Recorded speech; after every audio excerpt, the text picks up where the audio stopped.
Еріншек. Ешбір жұмыс тындырмас, шөптің басын сындырмас, еріншек бір етікші болыпты. Еріншек етікшінің 3 ешкісі бар екен. Күн суытып, қыс түсіп келе жатқанын көре тұра, еріншек ешқандай қам жасамапты. Ешкілеріне азықтық жем-шөп жинамапты. Бір түнде боран қар жауады да, жердің бетін ақ көрпе бүркеп қалыпты. Ешкілері енді бұрынғыдай өрістеп жайыла алмай, суық қорада бүрісіп, дірдектеп тұрады.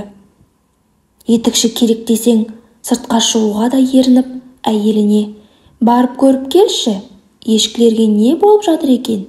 деп жұмсайды. Әйелі барып көріп келеді де, «Бір ешкі өліп қалыпты» дейді. Сонда еріншек: мал іші болған соң өлім жітіміне болады ғой, деп жата беріпті. Ертеңіне еріншек ешкілерді көріп келуге әйелін тағы жұмсайды. «Тағы бір ешкі өліп жатыр» деп келеді әйелі. Еріншек келесі жамбасына аунап түсіп, «Мал іші болған соң өледі да» дейді де қояды. 3-ші күні етікші әйелін малды көріп келіп тағы да жұмсайды. Әйелі жалғыз ешкінің де қатып қалғанын айтып келеді. Сонда етікші жаны жай тапқандай бір аунап түсіп: «Бәйбіше, біздің малдың өлімі осымен тыйылғанда шығар» депті.